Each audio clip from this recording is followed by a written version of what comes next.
নানি কি করেছে ভাই, এটা নানিকে দেখে ভয় ফেটে যাবে। সিরিয়াসলি বলছি, এই সিনেমাতে ভিলেনকে আপনার তো ভয় লাগবে না, এই সিনেমার হিরো নানিকে আপনার যা ভয় লাগবে। কি সিনেমা? হিট 3। ভাই কি সিনেমা করেছে, বাপ রে বাপ, ব্রেথ টেকিং সিনেমা। এবং নানি জবাব নেই। এই সিনেমাটার গল্পটা আগে আপনাদেরকে বলে দিই, তারপরে পজিটিভ দিক নেগেটিভ দিক নিয়ে কথা বলছি। এখানে গল্পটা হচ্ছে, দেশের বিভিন্ন জায়গায় খুন হচ্ছে, খুনের প্যাটার্ন গুলো এক, কিন্তু খুনের জায়গা আলাদা, এবং খুনগুলো যারা করছে তাদের মধ্যে কোনো সম্পর্ক নেই, কিন্তু জাস্ট খুনের প্যাটার্নটা এক। কে করছে বা কেন করছে এই খুনগুলো, এবং এই খুনটাই কি এই কেসটা, নাকি খুনের পেছনে অন্য কিছু চক্রান্ত চলছে, এই সবকিছু নিয়ে সিনেমাটা হতে চলেছে। এবার যদি সিনেমার পজিটিভ দিক নিয়ে কথা বলি, প্রথম হচ্ছে নানি। ভাই নানি এখানে যা করেছে, আপনার না মানে নিঃশ্বাস বন্ধ করে দেবে। এক একটা জায়গায় তাকে হিরো লাগবে না, তাকে মনে হবে পশু। সে এমন ভাবে মানুষকে মারবে, এমন ভাবে জিনিসটা দেখানো হবে, নানিকে এমন ভাবে প্রেজেন্ট করেছে ভাই, আউটস্ট্যান্ডিং। তার সঙ্গে আদার কাস্টে যারা পারফরমেন্সে ছিল তারাও খুব ভালো।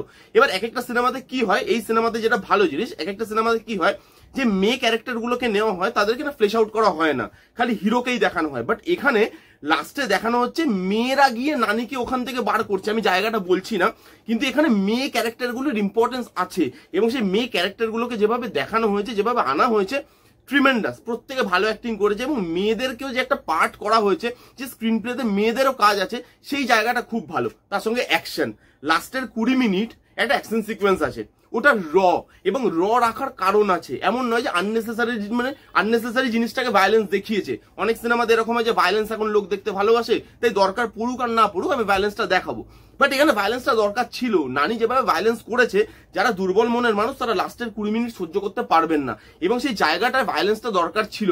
আপনার দেখে মনে হবে যে হ্যাঁ, এই মানুষগুলোর সাথে এইরকমই হওয়া উচিত, এরকম ভাবেই তাদেরকে মারা উচিত। এখানে যেভাবে অ্যাকশনটা ডিজাইন করেছে, প্রত্যেক জায়গায় খুব স্টাইলাইজ, যেভাবে ভায়োলেন্সটাকে ইউজ করেছে সেটা ভালো, প্রপার লাগে দেখতে। ভায়োলেন্সটা দরকার আছে বলে মনে হয়। তার সঙ্গে এই সিনেমার টেকনিক্যাল ডিপার্টমেন্ট, অ্যাকশন তো বললাম, তার সঙ্গে লাইটিং, জঙ্গলে যখন শুট করছে রাত্রেবেলায়, খালি টর্চের লাইট দিয়ে যেভাবে দেখানো হয়েছে, সেখানে লাইটিং এর কাজ, অ্যাকশন সিনগুলোতে বিজিএম এর কাজ ভাই আউটস্ট্যান্ডিং। তার সঙ্গে টাকা পয়সা লাগানো হয়েছে, বিভিন্ন জায়গায় গিয়ে শুট করা, জায়গাগুলো দেখতে ভালো লাগে, লেভিসনেস একটা প্রোভাইড করে, এবং টেকনিক্যাল ডিপার্টমেন্ট এই সিনেমার খুব খুব স্ট্রং, এবং বেসিক গল্পটাও কিন্তু বেশ ভালো। এই সিনেমাটায় যেভাবে স্টাইলিশ বেদে প্রেজেন্ট করা হয়েছে, নানিকে যেভাবে প্রেজেন্ট করা হয়েছে, মেয়ে ক্যারেক্টারগুলোকে যেভাবে প্রেজেন্ট করা হয়েছে, তার সঙ্গে সিনেমাতে ইমোশনাল অ্যাঙ্গেলও যেভাবে রাখা হয়েছে, নানি আর তার মায়ের একটা ইমোশনাল অ্যাঙ্গেল আছে, যেটা হ্যাঁ খুব একটা যে আপনাকে মানে আপনার কাছে ওয়ার্ক করবে তা নয়, কারণ এই সিনেমাটা ওই জায়গাটা নিয়ে বা ওই জিনিসটা নিয়ে তো নয়, তো এটা কিছুটা রাখা হয়েছে। তবুও বাকি সিনেমাতে যেরকম ইমোশন ওয়ার্কই করে না, বা লাভ অ্যাঙ্গেলটা ওয়ার্কই করে না, এখানে কিন্তু ইমোশন এবং লাভ অ্যাঙ্গেল দুটোই কিন্তু ওয়ার্ক করে যায় একটা সার্টেন লেভেল অব্দি, এবং সার্টেন লেভেলেই ডাইরেক্টর রাখতে চেয়েছে। এখানে যেভাবে অ্যাকশন সিকোয়েন্স করা হয়েছে, যেভাবে ভায়োলেন্স দেখানো হয়েছে, যেভাবে গোর দেখানো হয়েছে, সিরিয়াসলি বলছি আউটস্ট্যান্ডিং সিনেমা। এবং এই সিনেমাতে না দুটো জনরা মিক্স করা আছে।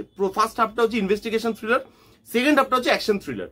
যখন ইনভেস্টিগেশন থ্রিলারটা চলছে, ওই যে ইনভেস্টিগেশনটা হচ্ছে, ওই যে নানি বুদ্ধি লাগাচ্ছে, ওই জায়গাগুলো দেখতে আপনার খুব ভালো লাগবে। ওই জায়গাগুলো এঙ্গেজিং, যেভাবে কেসটা সলভ করতে করতে যাবে, যেভাবে টুইস্ট এন্ড টার্নস গুলো আসবে ফার্স্ট হাফে, এবং বিশেষ করে যেখানে ফার্স্ট হাফটা এন্ড হবে, ওখানে একটা সিন আছে উড়ে যাওয়ার মতো সিন, এত ভালোভাবে ফার্স্ট হাফটাকে ডিজাইন করেছে, আউটস্ট্যান্ডিং। এই ছিল মোটামুটি পজিটিভ দিক। এবার যদি সিনেমাটার নেগেটিভ দিক নিয়ে কথা বলি, সেকেন্ড হাফটা সিনেমাটার একটু পড়ে যায়। যতক্ষণে অ্যাকশন সিকোয়েন্সটা আসছে তার আগে অব্দি না সিনেমাটা একটু পড়ে যায়।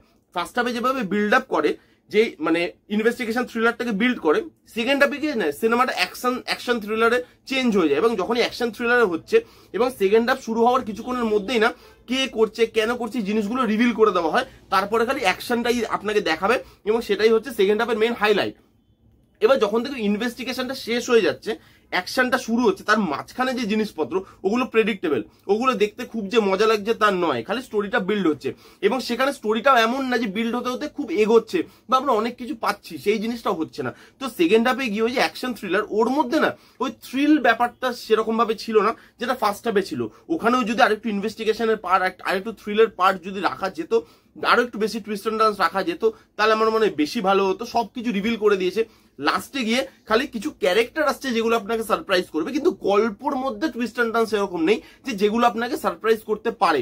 সেই জিনিসটা সেকেন্ড হাফে ছিল না। সেকেন্ড হাফের রাইটিংটা একটু উইক হয়ে গেছে, এবং সেই জন্য সেকেন্ড হাফটা দেখতে একটু ড্র্যাগও লাগে।